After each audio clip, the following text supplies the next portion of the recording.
Baby is always a special time, and this past week there have been plenty of well wishes for Harry and Meghan following the birth of their daughter. Part of the joy is a hope Lilibet Diana Mountbatten Windsor will help restore much needed harmony in the royal family, which has been battered after the Sussexes decided to air their grievances in tell-all TV interviews. On the Markle side of the family, though, Lilibet's granddad Thomas remains persona non grata. And that's why he's talking tonight. Thomas Markle's wish is that his daughter and son-in-law will somehow see this story, accept his apology for past embarrassments, and listen to his plea to be allowed into his grandchildren's lives. It's a girl. Prince Harry and Meghan Markle have just announced the birth of their second child. It's a surreal experience that few, if any of us, could ever really understand. Born on Friday in Santa Barbara, California. Finding out your daughter has had a baby by watching a news report on TV. My congratulations to Meghan and to Harry. But this is the reality for Thomas Markle, the famously, or perhaps more accurately, infamously estranged father of the Duchess of Sussex. I find out after the fact, and I have to deal with that. That's okay. But there's always disappointment here. There was no phone call or text message from Meghan to the baby's grandfather as she welcomed her second child into the world last week, Lilibet Diana Mountbatten Windsor. Harry and Meghan say they plan to call her Lily. Lily is a perfect name. And the other thing that makes me happy is there's now a lot more Markle blood in the royal family. There aren't many people in the world that divide opinion quite like Thomas Markle. All I can say is that I hope I get to eventually sometime see these grandchildren of mine because I'm a pretty good grandpa.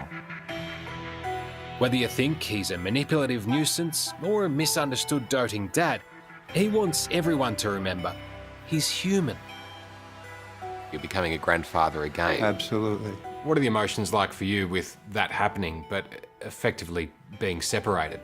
Well, August 4th, 40 years ago, Meghan was born, and she was born as a C-section, so she was put in my arms. I was the first person to hold her. Her little hand went around my fingers like that, and I fell in love with her, and I've been that way for 40 years. Okay, am I there? And I really do miss her. I hope you're having the best birthday you've ever had. Thank you for everything. I'll be very disappointed that I don't get to hold my granddaughter. Does it hurt? Of course it hurts. There are axe murderers in prison. Their family comes to see them, right? I mean, I'm not an axe murderer, you know. I made one dumb mistake, and I'm never being forgiven for it. And this show that they're on, they talk about compassion. There's no compassion for me. There's no compassion for my family. And there's no compassion for the royals. When Thomas refers to the show, tonight, Harry and Meghan unleash hell. Shocking, powerful, and deeply personal. he means Harry and Meghan's bombshell interview with Oprah back in March, where the couple tipped the bucket on the royal family. In those months when I was pregnant, concerns and conversations about how dark his skin might be when he's born. What? And who is having that conversation with you? And if that wasn't controversial enough, in the last few weeks, Harry has launched fresh attacks in his 6-part documentary series, The Me You Can't See, targeting Prince Charles. Because my father used to say to me when I was younger, well, it was like that for me, so it's going to be like that for you. That doesn't make sense. Just because you suffered, that doesn't mean that your kids have to suffer. In fact, quite the opposite. If you suffered, do everything you can to make sure that whatever negative experiences that you had, that you can make it right for your kids. Many might assume if Thomas Markle is now agreeing to an interview of his own, it's because he wants to once again criticise Harry and Meghan. But in some respects, he feels sorry for them. This time, he has someone different in his sights. You've done one TV interview in the last 16 or 17 months. Why have you decided to speak to us today? Because I have things to say. Oprah Winfrey, for one. I think Oprah Winfrey is playing Harry and Meghan. It's a girl. Oh, Dad. I think she's using them to build her network and build her new shows. And I think she's taking advantage of a very weakened man and getting him to say things that you just shouldn't be saying on television. So you think Oprah's seen, I guess, the frailties of Harry and Meghan and decided to then cash in on that? I think so. Now, she'll disagree, of course, and she might even sue me. I don't care. But the bottom line is, it seems to me she's working Harry. Thomas says the person he felt for the most after seeing the documentaries was Prince Charles, as the huge rift between father and son was laid bare. If you ever caught up with Prince Charles for a beer, you two would probably have quite a bit in common. I think we'd get along quite well, and it's unfortunate what's happened to him as well. He seems like a likable guy, and I actually appreciated the fact that he walked my daughter down the aisle. I couldn't have asked for, and certainly couldn't have asked for a better replacement. Although I would love to have done that. Do you see similarities in the way Harry has treated Charles and the way Meghan has treated you? Yes, I see them both ghosting their families completely. Now basically now they're alone in a huge house that they could probably accommodate 20 people in, and it's just the four of them. But I don't think they're going to have relatives over for a barbecue tomorrow or next week or next month. I don't know why. Do you still love your daughter? Of course I do. I love my children. I love my other daughter. I love my son. Of course I love them. Do you think she still loves you?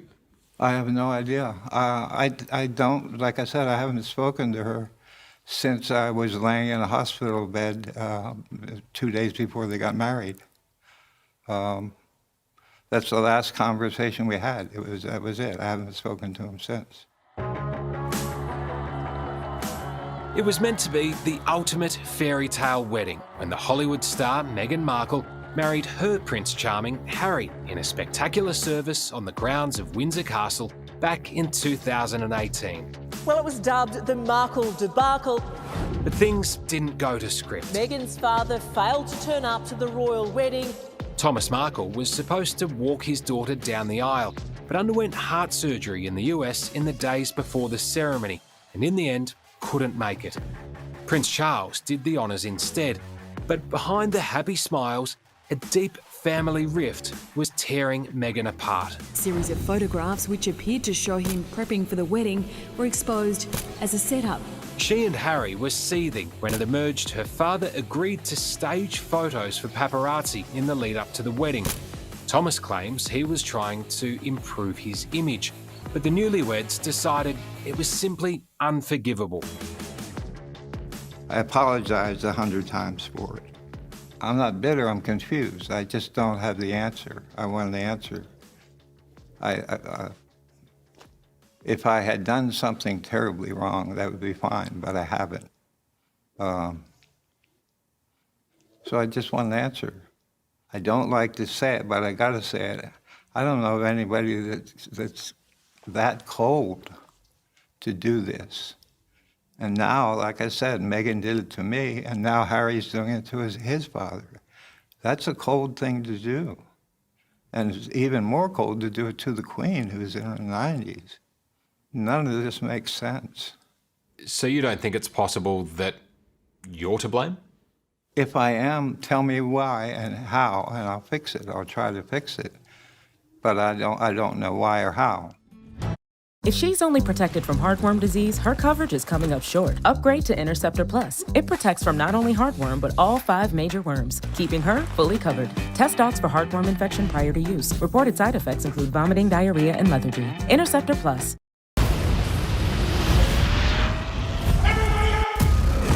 You heard about the cave-in? I'm putting together a rescue mission. The only way up there is crossing the ice roads. I'm in. If they are able to accomplish this, we will be exposed. We've been sabotaged. Sweet Jesus, that ain't good. We're coming. Just hang on.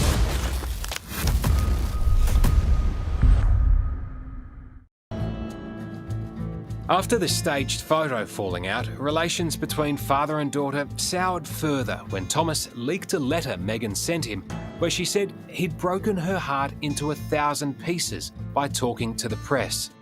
But the 76-year-old is now desperate for an end to arguably the most notorious family feud in the world, and that's only been hastened by the arrival of a new granddaughter. And adding to Thomas's sense of urgency is the fact he now believes he might not be around for much longer.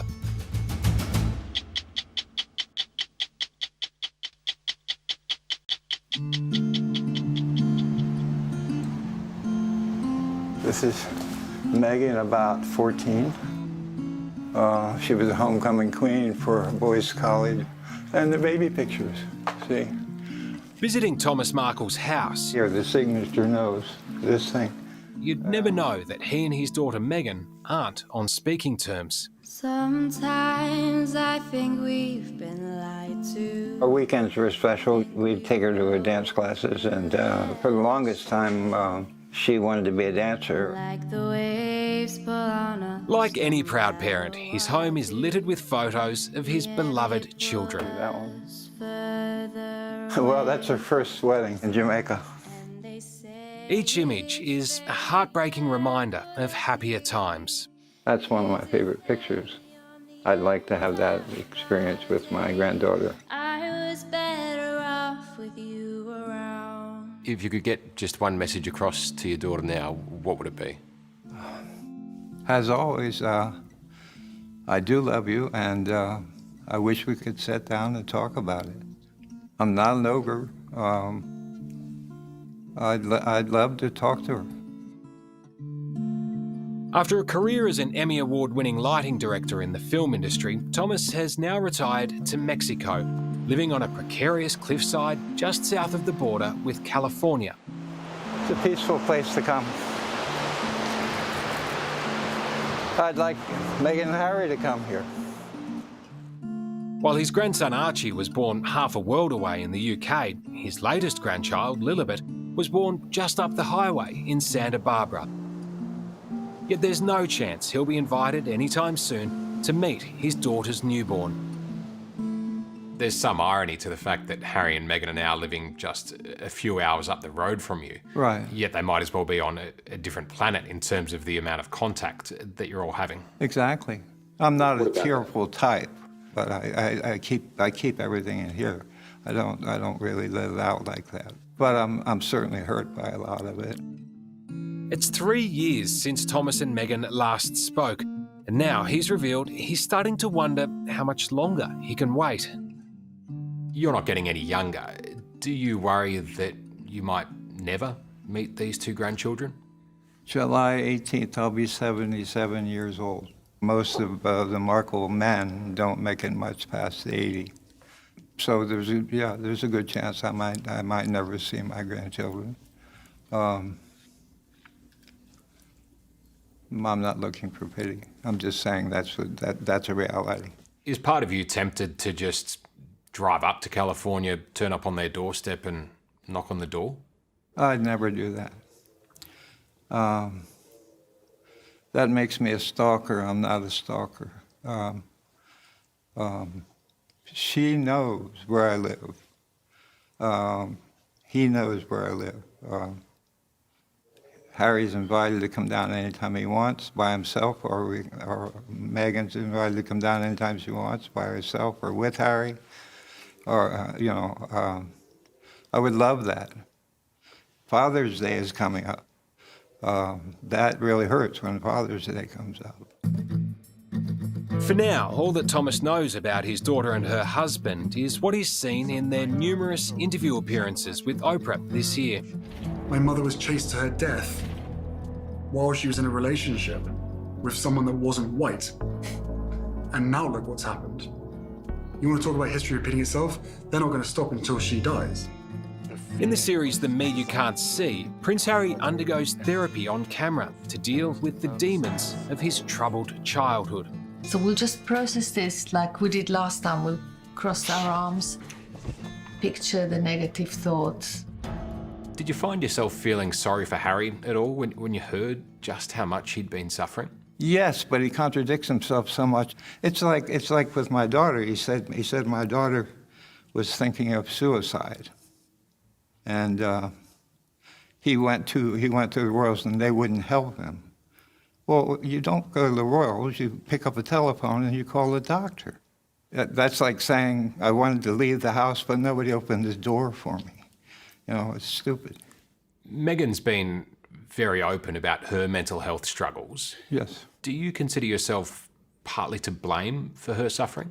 Maybe to some percentage, but I was there at any time. She could have picked up the phone and called me at any time.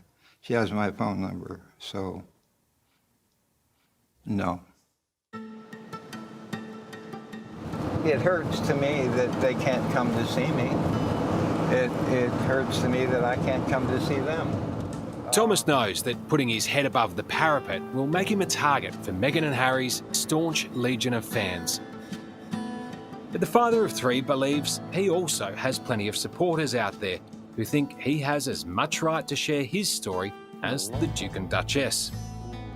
I just don't think they're taking the right path. I don't know what their ultimate plan is, but everything they're doing right now seems to be going against public opinion. The only person benefiting from this is Oprah Winfrey. What do you think's the biggest mistake that Harry and Meghan have made? Leaving the royals, because that was what she married into. That was explained to her. The people of England loved her and loved Harry, and I mean, they were the stars. Everybody loved them in England. Then they walked away from that. So when they did that, they walked away from the people too. I think that was a mistake. I think they could have worked it out there. Do you have any advice for Harry? Yeah, stop talking about the royals. Stop giving away all the secrets about the royals. And you know, love your children and love your wife. But also love your grandmother and love your father. And your father-in-law. But that would be nice. If he met me, he might. You know, I'm not an unlikable guy.